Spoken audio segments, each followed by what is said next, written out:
The stars were burning. Commander Wren stood on the bridge of his warship and watched his fleet die. Around him, the vast darkness of space was filled with fire and broken metal. The Battle of Kilos Prime was already lost. He knew it. Everyone knew it. "Commander, we have lost 40 more ships," said his officer. The alien's voice was calm, but his hands were shaking. "The void swarm is breaking through our lines." Wren said nothing. What could he say? For 300 years, the Galactic Empire had fought against the void swarm. For 300 years, they had lost. World after world. System after system. Billions of lives, gone like dust in the wind. The void swarm was not like any enemy the Empire had faced before. They came from beyond the galaxy, from the dark spaces between stars.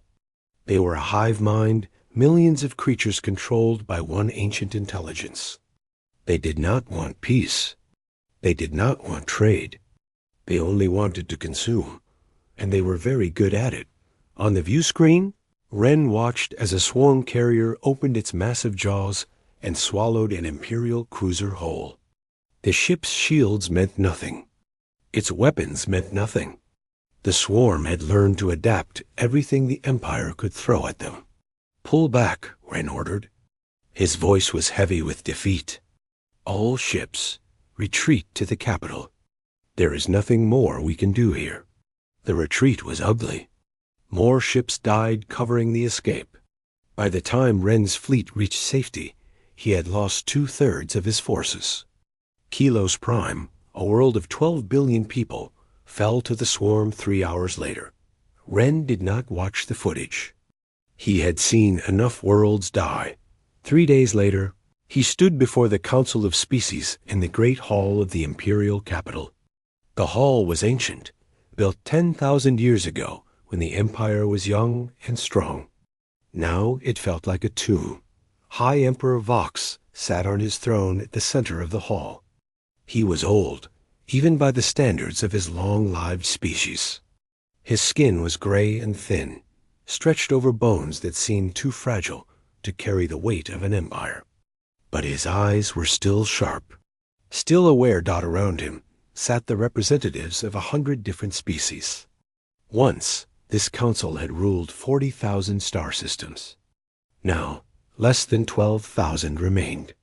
"The situation is clear," said Vox. His voice echoed through the silent hall. "We are losing this war. We have been losing it for 3 centuries. If nothing changes, the Empire will fall within 50 years. Perhaps less." No one spoke. What was there to say? "Our weapons do not work," Vox continued. "The swarm adapts to every technology we develop. Our strategies fail. Our allies fall. We have tried everything." "Then perhaps it is time to accept our fate," said one of the council members. He was from an ancient race, one of the founding species of the Empire. "Perhaps extinction is simply our destiny." "No," said Commander Wren. He stepped forward, his boots loud on the stone floor. "I refuse to accept that. There must be something we have not tried. Some weapon, some ally, something." "We have contacted every civilization in the galaxy," said another council member. "All of them have either joined us already or been consumed by the swarm. Not all of them." Everyone turned to look at the speaker. She was a small alien with large eyes and gray skin, a scholar from the Imperial Archives. "Explain," said Emperor Vox. The scholar activated a holographic display. A map of the galaxy appeared, with one small section highlighted in red. "Sector 7G, she said. "It was quarantined 10,000 years ago, when the Empire was expanding. Our scouts found a planet there with intelligent life. Primitive, violent, they were still fighting. Wars among themselves with chemical, explosives and simple projectile weapons. I remember the reports," said Vox. "We decided to leave them alone. Let them develop. We planned to contact them later, perhaps offer them membership in the Empire.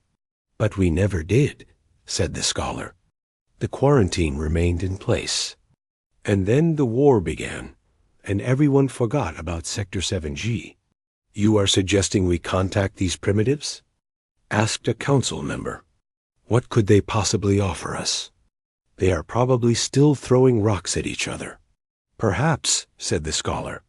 Or perhaps not. 10,000 years is a long time. They may have developed. Commander Wren studied the map. Sector 7G was far from the front lines, but the swarm was expanding in that direction. Eventually, they would reach it anyway. What do we have to lose? He asked. We are dying. If there is even a small chance that these beings could help us, we must take it. Emperor Vox was silent for a long moment. Then he nodded slowly. Go, he said to Wren. Take your fastest ship. Find these primitives. If they can help us, bring them into the war. If not, he paused. Then at least warn them of what is coming. Wren bowed. I will leave immediately. The journey to Sector 7G took several weeks.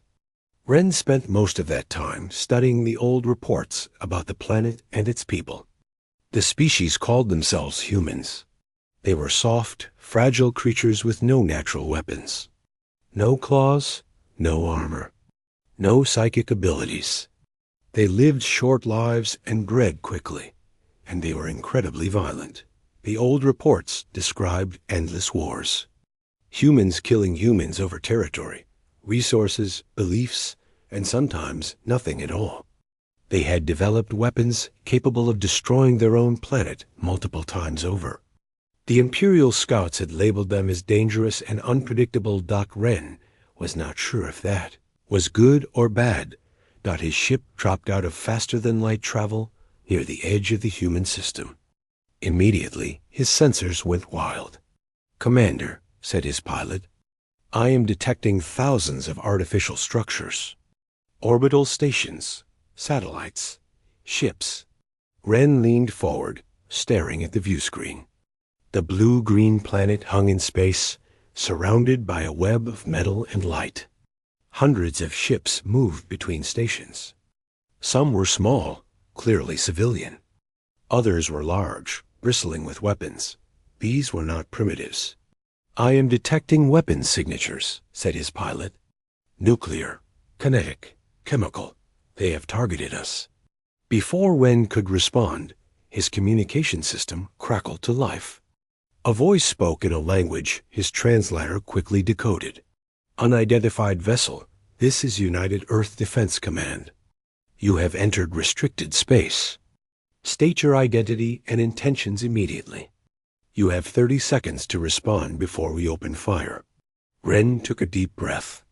The fate of the galaxy might depend on what he said next. This is Commander Wren of the Galactic Empire, he said. I come in peace. I come to ask for your help. The galaxy is dying, and you may be our only hope. There was a long pause. Then the voice returned, sounding surprised but not afraid. Galactic Empire? Well, that is new. Hold your position. Do not make any sudden moves. A delegation will meet with you shortly. And Commander? Welcome to Earth. Wren closed his eyes. For the first time in years, he felt something strange in his chest. Captain Tay had seen many strange things in his 20 years of military service. He had fought pirates in the asteroid belts. He had survived the Mars Rebellion. He had walked on moons that no human had ever touched before, but he had never seen an alien. Until today, he stood in the meeting room of Earth Defense Command, watching Commander Wren through the reinforced glass. The alien was tall and thin, with skin that shifted colors like oil on water. His eyes were large and dark, without any white. He had no nose, just two small slits above a thin mouth. He looks tired, said Admiral Wu, standing beside Tay. The old man's face showed no emotion, but his voice was thoughtful. Whatever he has been through, it was not easy. Should we trust him? asked Tay. We should listen to him first. Then we decide. They entered the meeting room together. Ren stood and bowed, a gesture he had clearly learned from watching human broadcasts during his approach. Thank you for meeting with me, said Ren. His translator device made his voice sound flat and mechanical. I know this must be strange for you.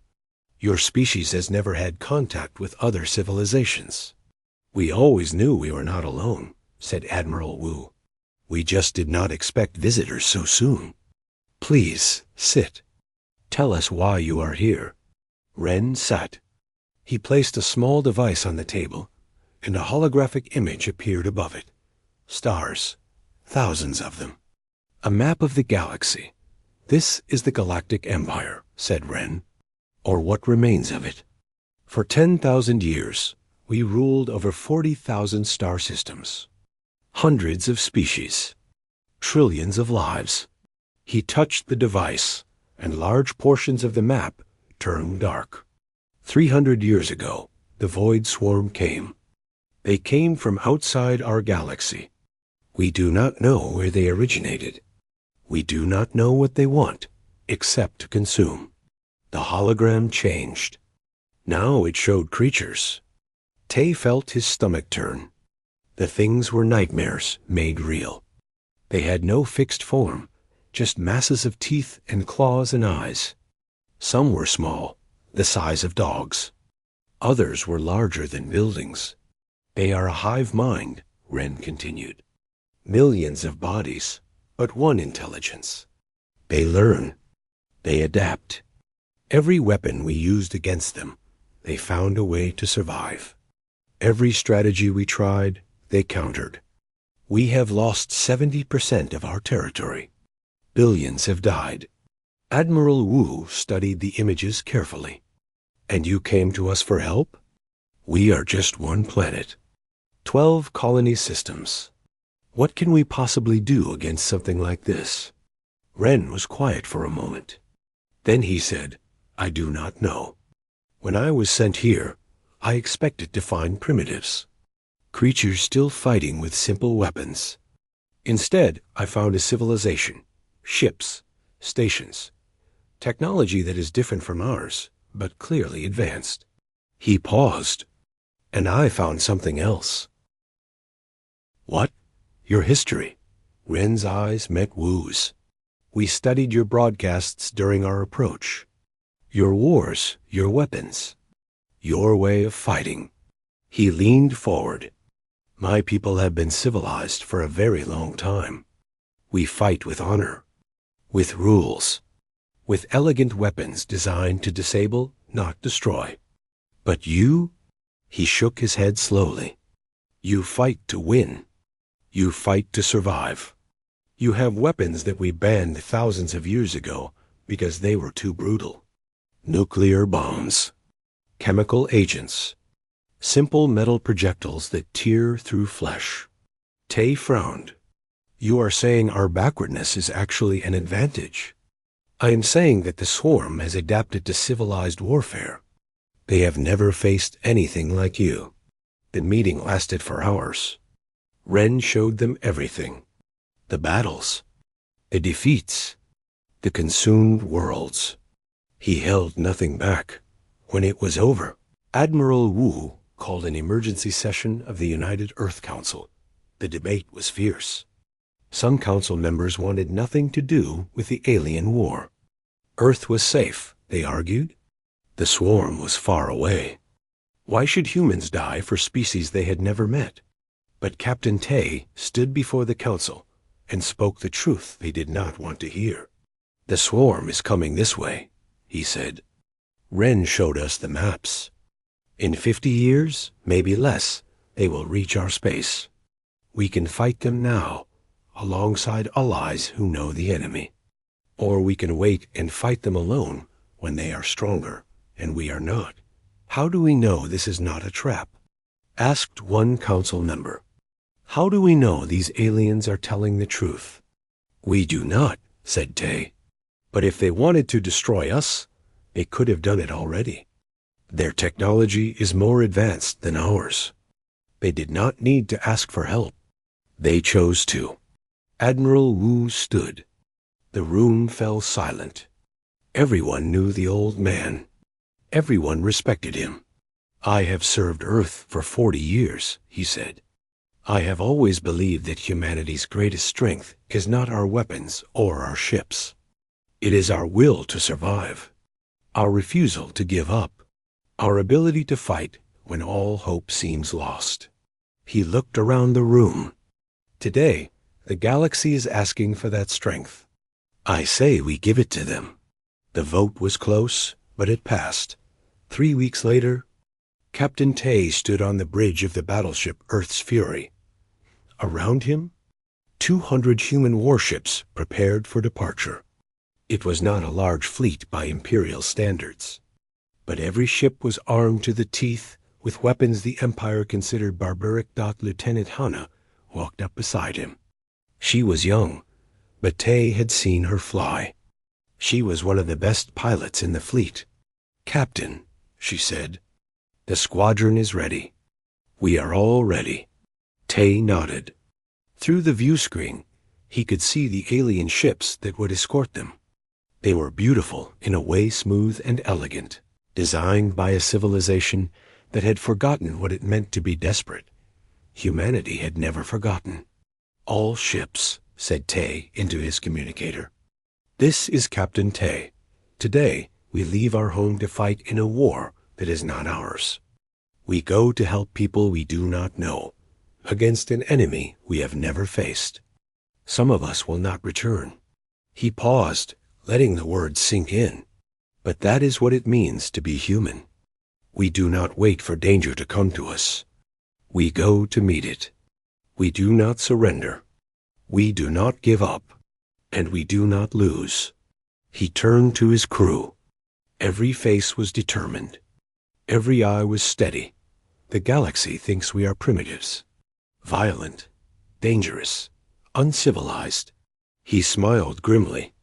"Let us show them exactly how violent humans can be. Engage engines. We are going to war." The fleet jumped to faster than light speed, leaving Earth behind. In the darkness between stars, Commander Wren watched the human ships fly in formation. They were crude, ugly, built for destruction rather than beauty. He had never seen anything more wonderful in his entire life.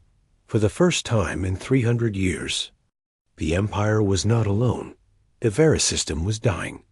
When the combined fleet arrived, the battle had already begun. Thousands of void swarm ships filled the space around the planet, their organic hulls twisting and pulsing like living things. They were attacking the Imperial defense stations, tearing through metal and shield alike. Commander Wren watched from his flagship, his face grim. "They are faster than I expected. The stations will fall within the hour." Captain Tay stood beside him, studying the battle with cold eyes. He had never seen the swarm before. The reports had not prepared him for the reality. The enemy ships were not ships at all. They were creatures, massive beasts of flesh and bone, with mouths that could swallow cruisers whole. "Your ships are firing energy weapons," said Tay. "Lasers, plasma beams. Yes, standard Imperial armament. They are not working." Wren sighed. "The swarm adapts. They have learned to absorb and redirect energy attacks.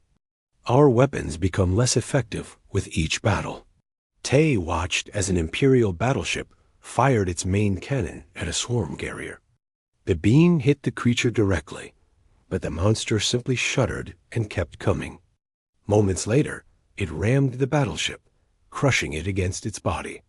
"Then stop using them," said Tay. "Let us show you another way." Wren hesitated. He was not used to taking orders from anyone, especially not from a species the Empire had considered primitive just weeks ago. But desperation has a way of changing perspectives. "Very well," he said. "What do you suggest?" Tay opened a channel to the human fleet. "All ships, this is Captain Tay. Break formation. Switch to kinetic weapons. I want every Railden firing, every missile launching. Target the big ones first. Hit them hard.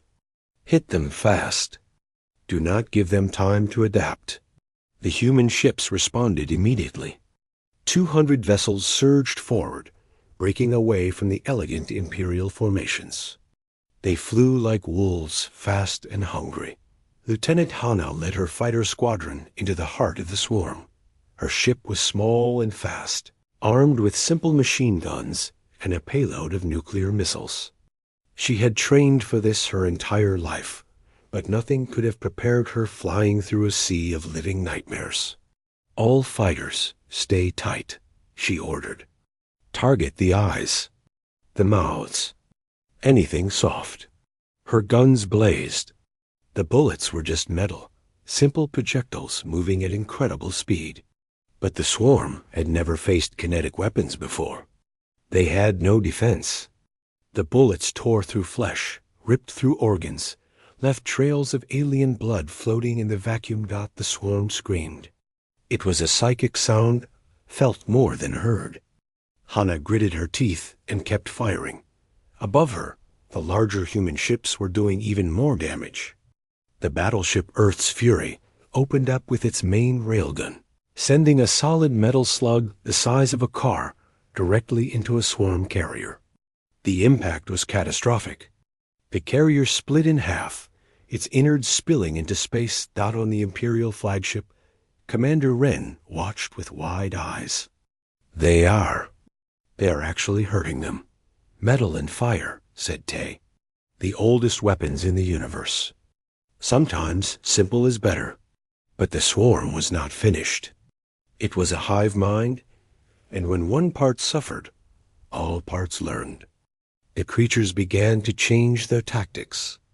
They stopped spreading out and started grouping together, using their bodies as shields for each other. They are adapting, said Wren. They always adapt. Then we adapt faster. Tay opened another channel. Sergeant Day, your Marines are up. Hit the moon base. Take it back. On the moon below, Sergeant Day heard the order and grinned. He was a big man, scarred from a dozen battles, with hands that could break bones and a heart that knew no fear. Marines, he shouted. We have a job to do. The aliens say these things cannot be killed up close. Let us prove them wrong. The dropships fell through the thin atmosphere, landing hard on the corrupted surface. The moon base had been overrun. Swarm creatures crawled over the buildings, their bodies fused with the metal and stone. The Imperial soldiers who came before had tried to fight with elegant weapons. Pulse rifles, stun grenades, weapons designed to disable, not destroy. They had all died. Day's Marines came with flamethrowers. The first wave of swarm rushed toward them. Hundreds of small creatures with too many legs and too many teeth. The Marines did not retreat. They stood their ground and filled the air with fire. The creatures burned. They screamed and twisted and died. Fire was something the swarm had not faced. Fire was chaos and pain and destruction without pattern. The hive mind did not know how to adapt to something so simple and so absolute. Push forward. Day ordered. He carried a shotgun in one hand and a machete in the other. When a creature got too close, he blasted it apart.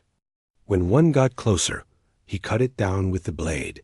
The Marines advanced step by step, burning everything in their path. Behind them, the moon base was cleared. Ahead of them, the swarm retreated.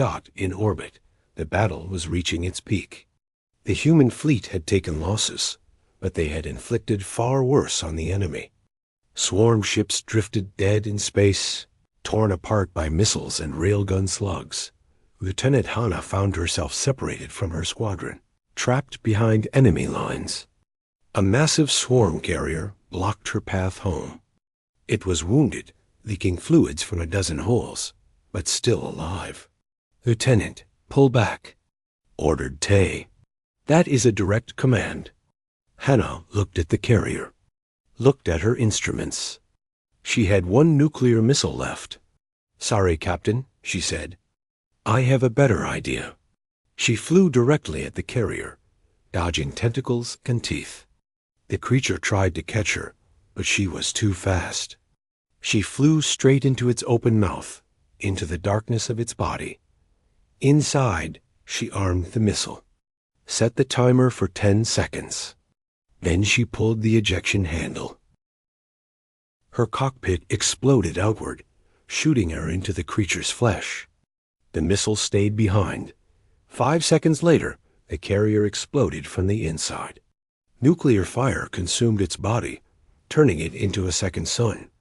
The shockwave sent Hana tumbling through space, unconscious but alive. A rescue ship picked her up 20 minutes later. She woke up in a medical bay, surrounded by worried faces. "You are insane," said Captain Tay, standing over her bed. Hannah smiled weakly. "Did we win?" "We won. The swarm is retreating. This is the first Imperial victory in 30 years. Commander Wren appeared beside Tay. His alien face showed something like respect. "Your people fight like nothing I have ever seen," he said. "You do not care about rules. You do not care about honor. You only care about winning." "We care about survival," said Tay. "Everything else is secondary." Wren nodded slowly. Then he said something that would change the course of the war. "I need to speak with Emperor Vox. Your tactics must be shared with all Imperial forces. Your weapons must be copied. Your soldiers must train ours." He paused. "The galaxy underestimated your species. That was a mistake we will not make again." That night, as the fleet regrouped and the wounded retreated, Captain Tay stood alone on the observation deck. Through the window, he could see the stars. Billions of them. Worlds he had never seen. Civilizations he had never known. Today, humanity had announced itself to the universe. Not with words or diplomacy, but with fire and blood. The galaxy would remember this day, and the void swarm would learn to fear. News of the victory at Varus spread across the empire like wildfire. For the first time in living memory, people dared to hope. Human tactics were shared with every Imperial fleet. Factories that had produced elegant energy weapons for centuries now built railguns and missiles. Soldiers who had trained to fight with honor learned to fight with fire. And the tide began to turn. In 3 months, the combined forces won 12 major battles. Systems that had been considered lost were reclaimed. The swarm was pushed back. Slowly but steadily. Captain Tay became a legend. His face appeared on broadcasts across the empire. The primitive human who had changed everything. Some called him a hero. Others called him a butcher. Tay did not care about names. He only cared about results. But deep in the darkness between galaxies, something ancient stirred. The Hollow King had ruled the Void Swarm for longer than the Empire existed. It was not a creature in any normal sense. It was a consciousness, a mind that had grown over millions of years by consuming other minds. It had devoured civilizations beyond counting. It had never known defeat. Until now. The king felt its children dying, felt the strange new weapons tearing through flesh that had been invincible, felt the burn of fire and the impact of metal. And for the first time in its long existence, it felt something like concern. The humans, it thought. Such small creatures. Such short lives. Yet they fight as if they have nothing to lose. The king made a decision. It would no longer stay hidden. It would remind the galaxy why the Void Swarm was feared. The psychic broadcast hit every mind in the Empire at the same moment. Billions of beings collapsed, clutching their heads in pain. The voice was everywhere, inside every thought, impossible to escape. "We have consumed 10,000 civilizations," said the Hollow King. "We have eaten stars and drunk the light of galaxies. You are not special. You are not chosen. You are simply prey that has forgotten its place. Silence will come for you all. On Earth, Admiral Wu felt the voice and understood its meaning. This was not just a threat. It was a promise. He called an emergency meeting.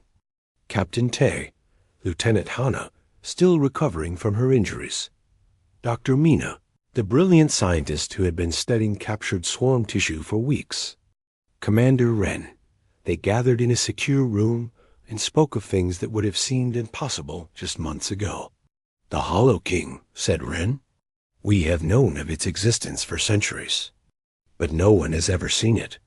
It hides in a place we cannot reach, a dimension folded in on itself. It controls the swarm through psychic links that span the entire galaxy. If we kill the king, what happens to the swarm?" Asked Tay. "We do not know. Perhaps nothing. Perhaps everything. The swarm has always functioned as one mind. Without the king, that mind might shatter." Dr. Mina stepped forward. She was a small woman with tired eyes and hands stained from lab work.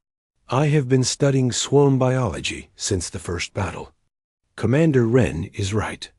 The psychic network is centralized. Every creature I have examined has the same neural structure, designed to receive commands from a single source. If that source is destroyed, the entire network would collapse."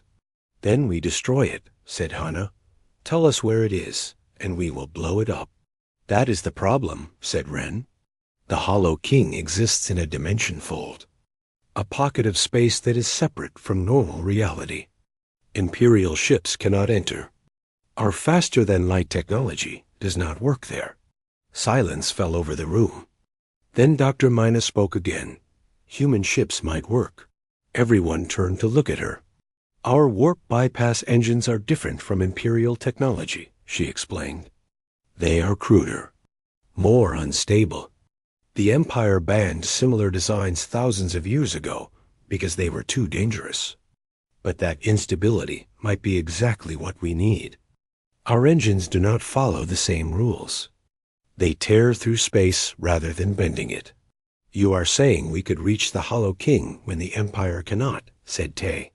"I am saying it is possible. But there are risks. The engines were never designed for dimension-folded space. The ship might be torn apart. The crew might die. And even if they survived the journey, they would be deep in enemy territory with no support and no way home unless Imperial ships can reach them." Admiral Wu had been silent until now. He spoke slowly, his voice heavy with the weight of command. "You are describing a suicide mission." "Yes," said Mina.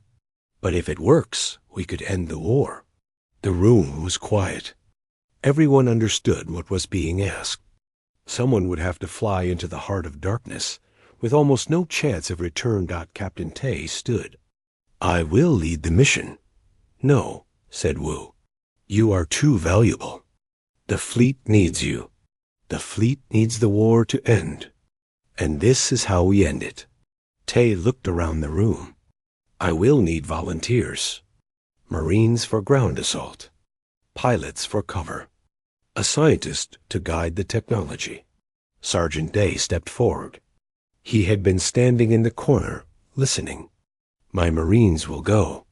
We have already walked through hell once. We can do it again." Lieutenant Hannah pushed herself up from her chair. Her wounds were not fully healed, but her eyes were fierce. "I will fly. Someone needs to make sure you do not get lost." Dr. Mina nodded. "I designed the modifications to the engines. I should be there to make them work." One by one, others volunteered. Ensign Sora, the communications officer who had cracked swarm signals. Engineers, soldiers, people who knew they might never see home again. Admiral Wu looked at them all. His face showed pride and sorrow in equal measure. "You honor humanity. You honor Earth. Whatever happens, your names will be remembered." Tay shook his hand. "Just make sure we have something to come back to. Hold the line while we are gone. We will." Preparations took 2 weeks. The ship chosen for the mission was named Bravery of Bizen, after a city that had once stood against impossible odds. Its engines were modified with Dr. Mina's designs. Its hull was reinforced with every scrap of armor the fleet could spare. Its weapons were loaded with enough firepower to crack a planet. On the day of departure, the crew gathered on the bridge. Outside the view screen, the combined human and Imperial fleet had assembled to see them off. Thousands of ships, watching a single vessel prepare to do what no one else could. "All stations report ready," said Ensign Sora. "Engine modification stable." For now, Captain Tay sat in the command chair. Around him were the bravest people he had ever known. They were scared. He could see it in their eyes. But they were also determined. "Start the engine," he ordered. The ship shuddered. Reality itself seemed to twist around them. Through the view screen, the stars stretched and blurred. "Dimension fold breach in 10 seconds, said Sora. 9, 8, 7. Tay closed his eyes. Behind them was everything they knew. Ahead was only darkness. 3, 2, 1. Breach. The universe tore open. The bravery of Bizon fell through the wound in reality and vanished. Behind them, the largest swarm armada ever recorded began moving toward the Imperial capital. The final battle was about to begin. And humanity's last hope was gone. Chasing a god in the dark, the hollow realm was a nightmare. When the bravery of Bizon emerged from the dimension breach, Captain Tay thought he had gone mad. There were no stars here, no planets, only an endless expanse of darkness filled with floating masses of flesh and bone. Walls of organic material stretched across the void like the veins of some cosmic beast. In the distance, something massive pulsed with sickly light. "Welcome to hell," whispered Dr. Mina, staring at her instruments. "The readings are impossible. This place should not exist, but it does," said Tay. "And somewhere in there is the Hollow King. Find me a path." The ship moved deeper into the nightmare. Swarm creatures patrolled the darkness, but Ensign Sora had cracked their communication codes. As long as the ship stayed quiet, they could avoid detection. It was not easy. Every shadow seemed alive. Every moment brought new horrors. The Marines gripped their weapons and prayed to gods they had almost forgotten. Sergeant Day walked among his soldiers, checking their gear, steadying their nerves. "Remember why we are here," he told them. "The galaxy is counting on us. Earth is counting on us. When we kill this thing, the war ends. All our friends who died, all the sacrifices we made, they will mean something." Lieutenant Hannah sat in her fighter, ready to launch at a moment's notice. She had never felt so alone, so far from home. But she had made a promise to herself. She would see this through, no matter the cost. Meanwhile, a million light years away, the battle of the Imperial capital had begun. The swarm armada was the largest ever seen. Millions of creatures darkened the stars, blotting out the light of the Empire's heart. Admiral Wu stood on the bridge of his command ship, watching the enemy approach. "All ships, hold formation," he ordered. "Wait for my signal." Commander Ren stood beside him. "This is a hopeless fight. They outnumber us 10 to 1. Maybe," said Wu. "But we do not need to win. We only need to survive long enough for Tay to finish his mission." The first wave of swarm hit the defensive line. Railguns blazed. Missiles flew. Nuclear fire bloomed in the darkness. Human and Imperial ships fought side by side, pouring everything they had into the advancing horde. But there were too many. For every creature that died, 10 more took its place. Slowly, inevitably, the defensive line began to break in the Hollow Realm. The bravery of Bizon finally reached its destination. The Hollow King was waiting. It was not a creature. It was a mountain of consciousness, a thing that had grown for millions of years by absorbing other minds. It had no true form, just an ever-shifting mass of faces and eyes and screaming mouths. And it spoke. "Little humans," said the king. Its voice was inside their heads, impossible to escape. "You have come so far, sacrificed so much. But for what? You cannot kill me. I am eternal. I am forever." Captain Tay stepped forward. His hands were shaking, but his voice was steady. "Everything dies, even gods." The king laughed. It was a terrible sound. "I offer you a choice. Join me. Become part of my consciousness. You will live forever, human. You will never feel pain or fear or loss again. You will be at peace." Tay thought about it. For one brief moment, he imagined what it would be like. No more war. No more death. No more watching friends die in his arms, Dot. Then he thought about Earth, about the stars, about all the people who were counting on him. "No," he said. "Humanity does not want peace. We want tomorrow. And we will kill every god in the universe to get it." He raised his hand. "All units attack." The battle inside the Hollow Realm was chaos. Sergeant Day led his Marines forward, burning through walls of flesh. Lieutenant Hana flew her fighter through corridors of bone, blasting everything that moved. Dr. Mina worked frantically on her device, trying to trigger a feedback loop that would collapse the entire dimension. The Hollow King fought back. Swarm creatures poured out of the walls. Psychic attacks hammered their minds. Marines fell, screaming, their thoughts torn apart by the king's rage. Day saw his soldiers dying and roared with fury. He charged forward, shotgun blazing, cutting a path through the nightmare.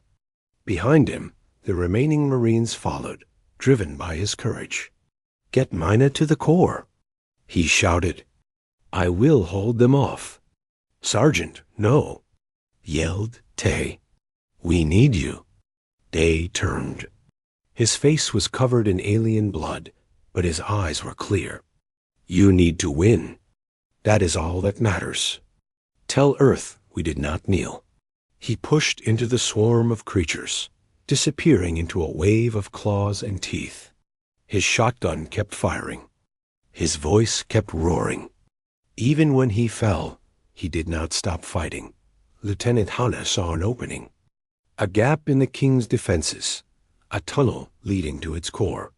She flew through it, dodging tentacles, her ship taking damage with every second. "Almost there," she muttered. "Almost there." She reached the core, a massive structure of pulsing light and shadow, the heart of the Hollow King. Charges set. She shouted into her communicator. "Mina, do it now." Dr. Mina triggered the feedback loop. Reality screamed. The dimension fold began to collapse in on itself, tearing the Hollow King apart from the inside. "Nitrogen monoxide." The king's voice shattered. "This cannot be. I am eternal. I am—" The core exploded at the battle of the Imperial capital. The effect was immediate. The swarm armada, which had been overwhelming the defensive line, suddenly stopped. The creatures twitched and shuddered. Ships collided. Formations broke. The psychic network had shattered. Millions of swarm creatures were suddenly alone, cut off from the mind that had controlled them for millions of years. Admiral Wu saw the chaos and understood. "Now," he shouted. "All ships forward. Hit them with everything we have." The combined fleet surged forward. Human and Imperial ships flew side by side, pouring fire into the confused enemy. The swarm, without the king to guide them, could not coordinate, could not adapt, could not fight. The battle became a rout in the Hollow Realm. The survivors of the strike team barely escaped. The dimension collapsed around them, tearing apart everything inside. Captain Tay dragged Dr. Mina toward the ship, while Lieutenant Hana flew cover, destroying creatures that got too close. They made it back to the bravery of Bizen, with seconds to spare. The ship's engines screamed as they punched through the collapsing dimension, emerging into normal space just as the Hollow Realm ceased to exist. Behind them, the Hollow King died. Its consciousness spread across 1,000,000 light years, flickered and faded. For the first time in millions of years, the universe was free of its presence. The war was over. 3 months later, Captain Tay stood in the great hall of the imperial capital. Emperor Vox sat on his throne, looking stronger than he had in years. The hall was filled with representatives from every species in the galaxy. "Captain Tay of Earth," said the Emperor, "you and your people have done what the Empire could not. You have saved us all. From this day forward, humanity is not a subject race. You are our equals, our partners, our friends." Tay bowed. "We did not fight for status, Your Majesty. We fought because it was right. And that is why you are worthy of this honor." The Emperor smiled. "The galaxy will never forget what humanity did. Your courage, your sacrifice, your refusal to surrender." That evening, Admiral Wu attended a memorial on Earth. A monument had been built, a tall spire of black stone with names carved into its surface. Thousands of names. Everyone who had died in the war. Sergeant Day's name was at the top. Lieutenant Hana stood before the monument, holding a small metal object. Dog tags. She had taken them from Day's body before they escaped the Hollow Realm. "I brought these to his family," she said quietly. "His mother cried. His father thanked me for telling them how he died. They said they were proud of him." Wu nodded. "They should be. He saved us all." Across the galaxy, the void swarm had broken into scattered remnants. Without the Hollow King, they were just animals, dangerous, but no longer a threat to civilization. Imperial and human forces hunted them down, system by system. The Empire began to rebuild. New alliances were formed. New friendships were built. Humanity, once considered primitive and violent, was now respected throughout the galaxy. On a distant colony world, a human child stood with an alien child, looking up at the stars. They pointed at the same constellation, a cluster of lights that had once been swarm territory. "My uncle fought there," said the human child. "He was a hero." "My father fought there too," said the alien. "He said the humans saved everyone." They stood together in silence, watching the stars. The universe was no longer so dark. The future was no longer so frightening. Somewhere out there, Captain Tay was flying on a new mission. Lieutenant Hana was training new pilots. Dr. Mina was researching new technologies. Commander Ren was working alongside human officers, learning their ways of war. The galaxy had changed forever. And at the center of that change was a small blue planet that had once been. Forgotten.Earth.Humanity. The species that refused to kneel.